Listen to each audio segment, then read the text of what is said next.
పెళ్ళైనా పండగైనా వేడుక ఏదైనా పట్టు చీరల ప్రత్యేక వేదిక వారాహి సిల్క్స్.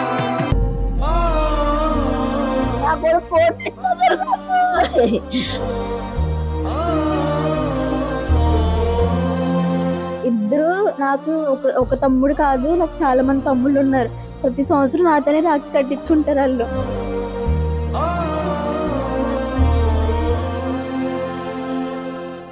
చదువులో ఫస్ట్ జాబ్ తెచ్చుకున్నాడమ్మా, సాఫ్ట్వేర్ ఇంజనీర్.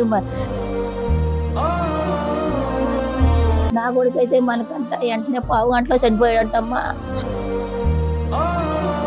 నమస్తే, వెల్కమ్ టు సుమన్ టీవీ. అతివేగం ఇద్దరి ప్రాణాలని బలిగొందని చెప్పాలి. 2 కుటుంబాల్లో తీరని చిచ్చును మిగిల్చింది. అయితే నిన్న ఏదైతే ప్రీ రిలీజ్ ఈవెంట్ ఉందో రాజమహేంద్రవరంలో, అక్కడికి వెళ్ళి తిరిగి వస్తుండగా ఘోర యాక్సిడెంట్ జరిగింది. ఇందులో 2 స్టూడెంట్స్ ప్రాణాలు కోల్పోవడం జరిగింది. ప్రస్తుతం మనతో పాటు వాళ్ళ పేరెంట్స్ ఉన్నారు. అసలు ఏం జరిగింది ఏంటి? అమ్మా, నిన్న మీతో చెప్పే వెళ్ళాడా మీ అబ్బాయి? చెప్పి వెళ్ళాడమ్మా. నా ఆఫీస్ సెలవమ్మా. నా కొడుకు బీటెక్ చదువుతాడండి.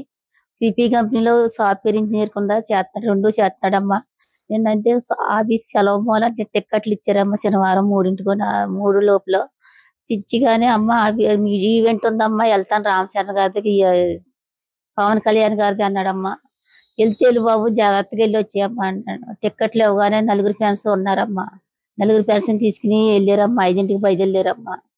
బయలుదేరగానే కొంచెంసేపు 9:30 దాకా చూసి 9:30కి బయలుదేరిపోయారంటమ్మా. అయితే అక్కడి నుంచి పెద్ద అవరం వచ్చేటప్పుడు అక్కడ యాక్సిడెంట్ అయిపోయిందంటమ్మా. లారీ గుద్దేసి 2 స్పాట్లో చచ్చిపోయారమ్మా. నా కొడుకు స్పాట్లోనే లారీ గుద్దేసి చనిపోయారమ్మో. 2 కొడుకులు చదువులో ఫస్ట్ అమ్మో. చరణ్ కొడుకో, నా మణికంఠ కొడుకు చనిపోయారు. మీకు చెప్పే వెళ్ళారా? ఇలా ఈవెంట్ ఉందని చెప్పే వెళ్ళారా? మీకు ఎలా తెలిసిందమ్మా ఈ వార్త యాక్సిడెంట్ అయిందని? ఈ యాక్సిడెంట్ అయిందని వార్త నాకు దాకా రాలేదమ్మా. మా అన్నయ్యకి మా అల్లుడికి ఫోన్ చేశారమ్మా. ఫ్రెండ్స్ ఫోన్ చేశారమ్మా. 4 వెళ్ళారు కదమ్మా. 2 బండి మీద వెళ్ళారమ్మా. ఓ బండి మీద పడిపోయేదమ్మా. ఓ బండి మీద వాళ్ళకి యాక్సిడెంట్ అయిపోయిందమ్మా. వాళ్ళ స్పాట్ లో దెబ్బలు తగిలేసి 1 గంటలో చచ్చిపోయాడు, 2 గంటలో చచ్చిపోయాడమ్మా. నా కొడుకు అయితే మనకంట వెంటనే పావు గంటలో చనిపోయాడమ్మా. అయితే ఉండేవాడమ్మా మీతో, అంటే ఇంట్లో ఎలా ఉండేదమ్మా? 2 పిల్లలు చాలా మంచి ఉండమ్మా. చదువులో ఫస్ట్ జాబ్ తెచ్చుకున్నాడమ్మా, సాఫ్ట్వేర్ ఇంజనీర్. అచ్చింపేటలో సాఫ్ట్వేర్ కంపెనీలో జాబ్ చేస్తాడమ్మా నా కొడుకు, సాఫ్ట్వేర్ ఇంజనీర్ కింద. అయితేనమ్మా ఆ సెలవు మూల వెళ్ళాడు తల్లి. లేకపోతే వెళ్ళకపోయినమ్మా నా కొడుకు చాలా వజ్రాలమ్మా. ఏ అలవాట్లు లేవు, మంచి పెన్సులమ్మా నా కొడుక్కి. అలాంటిది ఈ మిత్తు దేవత ఎత్తిపోయిందమ్మా. చరణ్ కొడుకు చాలా మంచివాడమ్మా. నా కొడుకు చాలా మంచి బుద్ధులమ్మా. ఇద్దరికి మంచి చదువుకున్నారమ్మా. జాబులు చూసుకుంటున్నారు. జాబు చేస్తున్నాడు కొడుకు. ఆ కొడుకు చరణ్ కొడుకు కూడా 1 నెల జాబు చేసాడమ్మో. 2 చెప్పలేని సాగు చచ్చిపోయారమ్మా. నా కంటికి కనపడలేదు కొడుకులు.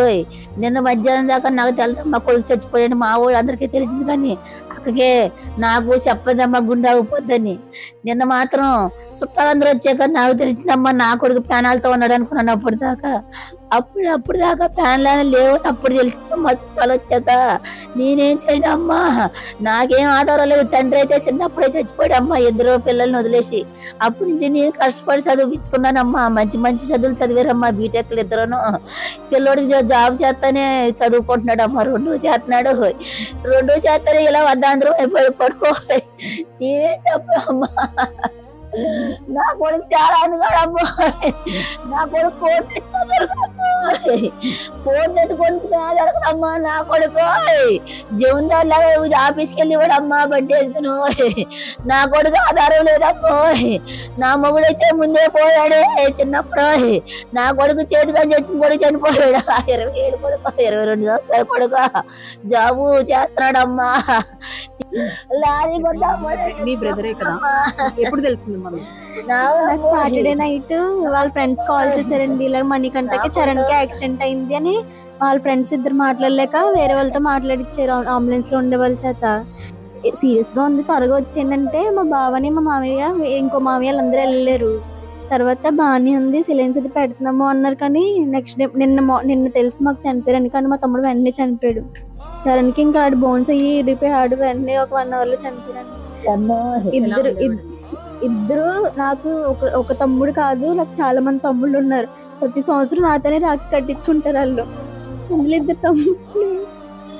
ఇద్దరు తమ్ముళ్ళు మిస్ అయిపోయారు అమ్మ. లారీ కింద పడిపోయావు.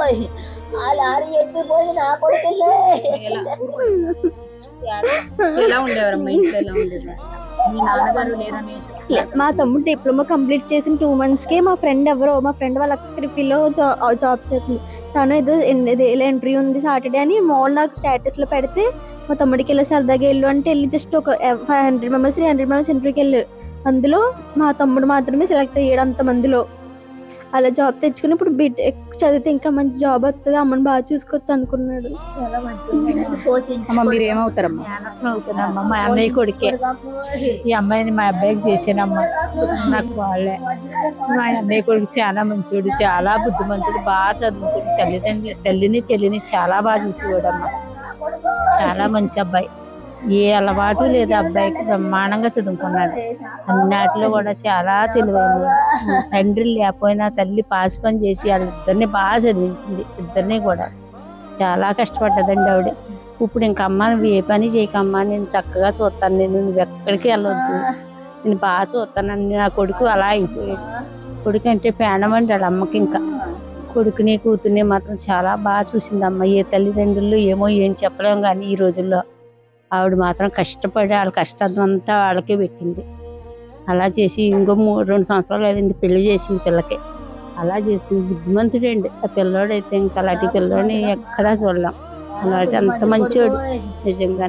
ఉన్నాడా లేదా పక్కింటోడికి తెలదమ్మా నా కొడుకో. వజ్రాల కొడుకు అమ్మ నా కొడుకో. నేను ఎన్ని కోట్లు ఎట్టినా కొందామన్నా దొరకడమ్మా కొడుకో. యాక్సిడెంట్ లో ఇద్దరు చనిపోవడం జరిగింది. చిన్నప్పుడే తండ్రిని కోల్పోవడంతో తల్లే 4 ఇళ్లలో పని చేసుకుంటూ పిల్లలిద్దరినీ కూడా కష్టపడి ఇంతవరకు చదివించింది.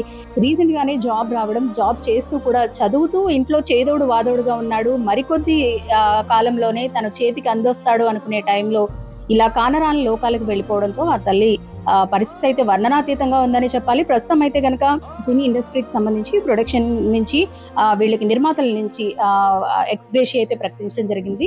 5 లక్షల రూపాయలు ఎక్స్గ్రేషియా ప్రకటించారు. అలాగే జనసేన తరఫున కూడా సాయం అందిస్తామంటూ కూడా జనసేన కూడా చెబుతోంది. మొత్తానికి ఎంతమంది ఏ సాయం చేసినప్పటికీ కూడా అందొచ్చిన కొడుకు, రేపన్న రోజు తనకి అండగా నిలబడతాడనుకున్న కొడుకు కళ్ల ముందే నిర్జీవంగా పడి ఉండడాన్ని వీళ్ళందరూ కూడా తట్టుకోలేకపోతున్నారు. ప్రధాన కారణం అతివేగం కావచ్చు, లేదంటే చీకట్లో కనబడక ఈ యాక్సిడెంట్ జరిగి ఉండొచ్చు. కారణం ఏదైతేనే ఒక 2 కుటుంబాల్లో తీరని చిచ్చే మిగిల్చిందని చెప్పుకోవాలి. ఎవరు వచ్చినా ఎవరు ఎంత ఇచ్చినా వీళ్ళ బాధని వీళ్ళ కష్టాన్ని తీర్చడం అయితే అసలు ఎవరి వల్ల కావడం లేదు. అతి వేగం ఇలా స్టూడెంట్స్ ప్రాణాలని బలిగొంటుంది. అయితే ఎవరైనా సరే ఎక్కడికైనా వెళ్ళినప్పుడు కూడా జాగ్రత్తగా తిరిగి ఇంటికి రావాలన్న ఉద్దేశంతో జాగ్రత్తగానే వెళ్ళాలి తప్ప ఇలా తల్లిదండ్రులకు కడుపుకోత మిగిల్చకూడదంటూ కూడా చాలా మంచి. కెమెరా పర్సన్ భాస్కర్తో అనుశ్రీ, సుమన్ టీవీ, కాకినాడ.